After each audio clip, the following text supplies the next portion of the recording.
बिस्मिल्लाहिर्रहमानिर्रहीम। अस्सलामु अलैकुम students, hope you are enjoying good health. आज का लेक्चर उन तमाम स्टूडेंट्स के लिए जो किसी भी टेस्ट में, जैसा कि आजकल एडमिशन टेस्ट हो रहे हैं, उसमें नेट है, गेट है, यूसेट है या क्वांटिटेटिव एनालिसिस टाइप क्वेश्चंस होते हैं, इन तमाम के अंदर मैथ का कुछ ना कुछ पोर्शन इन्वॉल्व होता है और मैथ के इस पोर्शन में कुछ फार्मूलाज का इस्तेमाल होता है।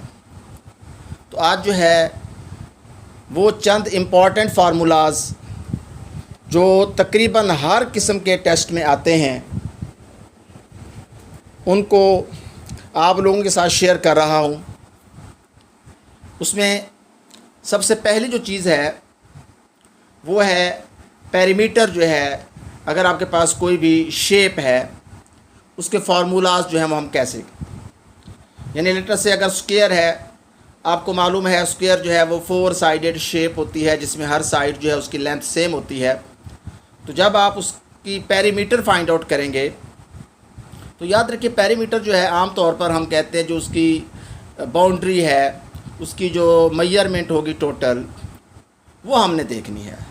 तो स्क्वायर में चूँकि 4 साइड्स होती हैं, अगर हम चारों साइड्स को ऐड करते हैं तो वो जाके हमारे पास बनता है 4 टाइम्स इट्स साइड। यानी अगर आपको एक साइड दी है, आप उसको 4 से मल्टीप्लाई करेंगे, you will get perimeter of the square. Similarly rectangle जो है वो भी एक 4 साइडेड शेप है और इसमें लेंथ और विड्थ इन्वॉल्व होती है। तो आप क्या करेंगे, लेंथ और विड्थ जो है उसको सम करके उसको आप डबल कर देंगे, यानी दोनों का सम जो है उसको जब आप मल्टीप्लाई कर देंगे 2 से, you will get perimeter of the rectangle. Similarly parallelogram में हमारे पास 2 साइड्स होंगी, उनको सम अप करें और फिर आप उनको डबल कर दें। इसी तरह ट्रायंगल जो है, ट्रायंगल 3 साइडेड शेप है और इसमें हमारे पास चूँकि 3 साइड्स हैं, तो तीनों साइड्स को जब आप सम अप करेंगे, उनका एडिशन निकालेंगे, उनको मजमुआ निकालेंगे, तो उसका आपको पेरीमीटर मिलेगा। अगर हम इसको जनरलाइज कर देंगे, 4 साइडेड, 5 साइडेड, 6, इसी तरह साइड्स को जब आप बढ़ाते जाते हैं तो वो एक हमारे पास रेगुलर शेप बन जाती है जिसको हम रेगुलर एन पॉलीगॉन कहते हैं, यानी उसकी एन साइड्स होंगी। तो आप हर साइड को एन से मल्टीप्लाई करके उसका पेरीमीटर निकाल लेंगे। इसी तरह आखिर में सर्कल है। अब सर्कल का बेसिकली जो सर्कमफेरेंस है वही पेरीमीटर है। तो आपको मालूम है कि सर्कमफेरेंस जो है हम कैसे निकालते हैं, 2 पाई r टाइम्स इट्स रेडियस। या अगर डायमीटर दिया हो तो हम क्या करते हैं, डायमीटर को पाई से मल्टीप्लाई कर देते हैं। तो इस तरह जो है हमारे पास पेरीमीटर्स की चंद फार्मूलाज हैं। नेक्स्ट है हमारे पास एरिया। एरिया भी इसी तरतीब से हम फाइंड आउट करेंगे। स्क्वायर जो है हम क्या करते हैं, साइड मल्टीप्लाइड बाय साइड, या बाज़ औक़ात इसको साइड का स्क्वायर भी कह देते हैं या एस का स्क्वायर भी कह देते हैं। इसी तरह रेक्टेंगल का जब आपने एरिया निकालना है तो लेंथ टाइम्स इट्स विथ, या लेंथ मल्टीप्लाइड बाय विथ, या बाज़ जगहों पे इसको साइड्स का नाम दे देते हैं, साइड 1, साइड 2। तो दोनों साइड्स का जब आप प्रोडक्ट लेंगे, you will get the area of rectangle. Similarly for the parallelogram, parallelogram में 2 चीज़ें इन्वॉल्व होती हैं, एक तो उसकी बेस होगी कितनी है और दूसरी उस पैरेललोग्राम की हाइट क्या होगी। इस तरह ट्रायंगल का जब आपने एरिया फाइंड आउट करना है तो वो बेस और हाइट को मल्टीप्लाई करके उसको हाफ कर देना है। बाज़ औक़ात हम कह देते हैं इसको base multiplied by height divided by 2, या जो बेस और हाइट का प्रोडक्ट है उसका हाफ जो है that is area of rectangle. इसी तरह एक हमारे पास शेप है ट्रापेज़ॉइड। उसमें हम क्या करते हैं, जो उसकी अपोजिट साइड्स होती हैं, जो पैरेलल होती हैं, उनको हम बेसिस का नाम देते हैं। तो दोनों बेसिस को आप जमा कर लेंगे, उसकी जो हाइट होगी उससे मल्टीप्लाई कर देंगे, फिर उसको हाफ कर देंगे। तो इस तरह जो है आपके पास ट्रेपेज़ॉइड जो है उसका एरिया मिल जाएगा। सर्कल के लिए भी आपके पास मालूम है पाई r स्क्वायर जो है, या पाई टाइम्स रेडियस का स्क्वायर जो है, वो आपको एरिया ऑफ सर्कल देगा।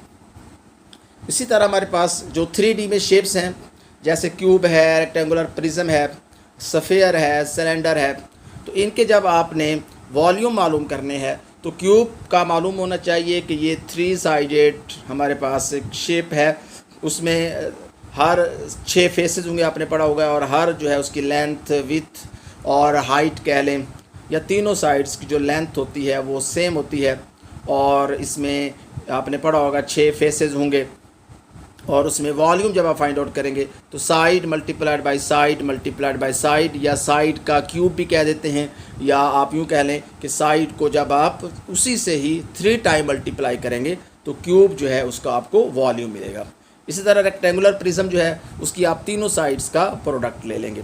स्फीयर जो है आप क्या करेंगे, पाई आर का क्यूब लेकर उसको आप 4/3 से मल्टीप्लाई कर देंगे, यानी पाई जो है आपको मालूम है और ये रेडियस आपको गिवन होगा स्फीयर का, उसका आपने क्यूब लेकर इससे मल्टीप्लाई करके। इसी तरह सिलेंडर जो है वो pi r square multiplied by height, यानी pi times radius square multiplied by height will give the volume of its cylinder. Similarly cone जो है उसका फार्मूला भी इसी तरह है, pi r square multiplied by height and divided by 3। तो इस तरह जो है आपके पास ये कुछ वॉल्यूम्स के फार्मूलाज हैं। इस तरह चंद जो है परसेंटेज के हवाले से फार्मूलाज हैं। देखें, जब भी हमें लिखा है कि x% of y is means, तो आपने क्या करना है, x% को लिखना है x डिवाइडेड बाय 100, यानी परसेंट की जगह डिवाइडेड बाय 100 आ जाएगा, और जो हमारे पास ऑफ है वो मल्टीप्लिकेशन में y, और जहाँ इज़ है उसको हम इक्वल का साइन डाल देंगे, और z ये वेरिएबल है। इन अदर वर्ड्स जहाँ भी परसेंटेज आएगा हम उसको रिप्लेस कर देंगे 1/100, और जहाँ ऑफ आएगा उसको हम मल्टीप्लिकेशन से, और जहाँ इज़ आएगा उसको साइन ऑफ इक्वालिटी से रिप्लेस कर देंगे। तो इस तरह परसेंटेज में हम किसी भी जो डाटा है उसको इक्वेशन की शक्ल में कन्वर्ट कर लेंगे। अब जो हमारे पास प्रॉफिट है, अगर आपने सिर्फ प्रॉफिट निकालना हो तो वो आपको मालूम है कि हम सेल प्राइस जो है उसमें से जो कॉस्ट प्राइस है वो माइनस कर देते हैं। लेकिन अगर आपने प्रॉफिट परसेंटेज निकालना है तो हम क्या करेंगे, जो प्रॉफिट मिलेगा आपको, आपने उसको क्या करना है, कॉस्ट प्राइस से डिवाइड करना है, जो आंसर आएगा हम उसको 100 से मल्टीप्लाई कर देंगे। सिमिलरली अगर लॉस है तो लॉस क्या होगा, कॉस्ट प्राइस में से सेल प्राइस माइनस करेंगे, आपको लॉस मिलेगा, और फिर आपने अगर लॉस को परसेंटेज में इवेल्युएट करना है तो हम क्या करेंगे, loss divided by cost price, जो आंसर आएगा उसको हम मल्टीप्लाई करेंगे 100 से, तो इस तरह हमें लॉस। या सिमिलरली अगर डिस्काउंट परसेंटेज में आपको कोई क्वेश्चन दिया हुआ है तो डिस्काउंट कितना होगा, आपने टोटल जो आपके पास कॉस्ट प्राइस है उसको डिवाइड करके जो आंसर आएगा 100 से मल्टीप्लाई कर देंगे। यानी इस तरह हमारे पास अगर कोई क्वांटिटी इंक्रीज़ हुई है, कितने परसेंट इंक्रीज़ हुई है, या डिक्रीज़ हुई है, कितने परसेंट डिक्रीज़ हुई है, तो आपको 2 चीज़ों का इल्म होना चाहिए कि उसमें डिक्रीज़ कितना हुआ है और ओरिजिनल वैल्यू क्या थी। यानी ओरिजिनल वैल्यू से आपने क्या करना है, इसको डिक्रीज़ कर देना, डिवाइड कर देना है डिक्रीज़ से, और जो आंसर आएगा उसको आप 100 से मल्टीप्लाई कर देंगे। इस तरह जो है आपको डिक्रीज़ परसेंटेज मिल जाएगी।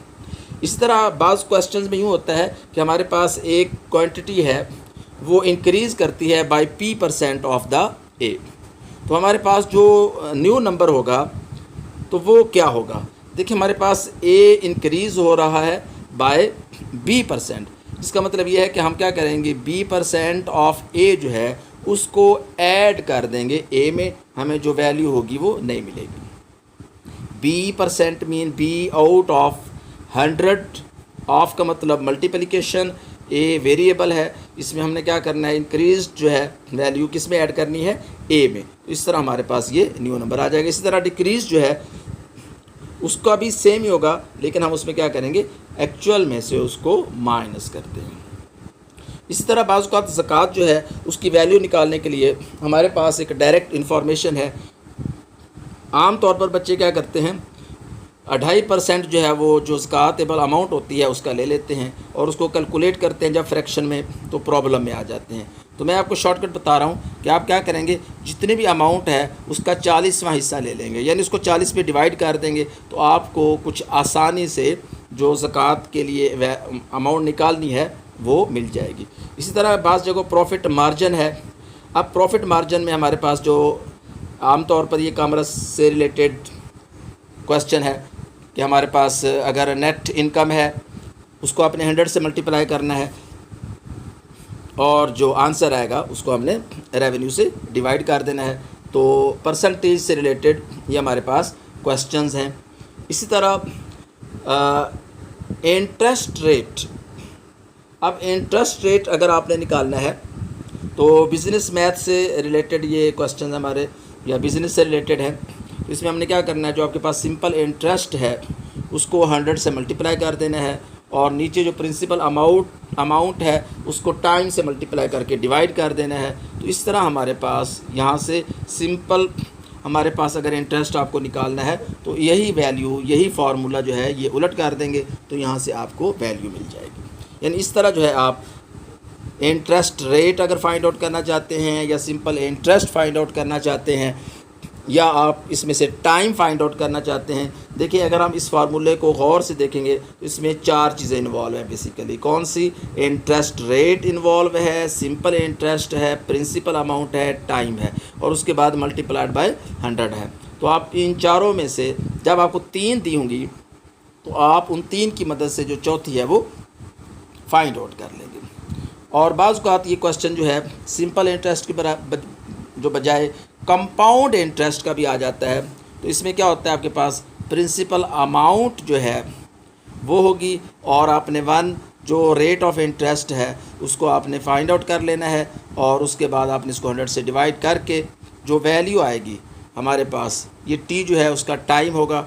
टाइम मीन पीरियड है, कितने अरसे के लिए है, ये हम पावर इवेल्यूएट करके उसको पी से मल्टीप्लाई करेंगे और जो आंसर आएगा उसको हम पी यानी जो है हमारे पास आंसर वैल्यू जो भी आती है उसमें से पी को माइनस कर देंगे। तो इस तरह जो एक कंपाउंड इंटरेस्ट का फार्मूला है। तो सिंपल इंटरेस्ट, कंपाउंड इंटरेस्ट, हमारे पास ये सारी चीज़ें बेसिकली परसेंटेज से रिलेटेड प्रॉब्लम्स हैं। तो ये चंद क्वेश्चंस के फार्मूलाज हैं जो हमारे यहाँ आम तरह जो सिंपल लेवल के टेस्ट भी होते हैं। और ये भी बता दूं कि ये सारे फार्मूलाज जो हैं ये 7-8 क्लासेस से रिलेटेड है, ये कोई हायर क्लासेस से रिलेटेड नहीं है। तो इसलिए जब भी आप आम टेस्ट के लिए, जॉब के लिए जाते हैं तो इस तरह के टेस्ट में आम क्वेश्चंस होते हैं और बच्चे इसमें पजल हो जाते हैं। तो ये फार्मूले आपके लिए बहुत ही हेल्पफुल होंगे। इंशाअल्लाह बहुत जल्दी और भी कुछ क्वेश्चन जो है वो आप लोगों से शेयर करूँगा। और ये हमारी वीडियोज़ जो है आपने लाइक करनी है, दोस्तों के साथ शेयर करनी है, अपना ख्याल रखना है। अल्लाह हाफिज़।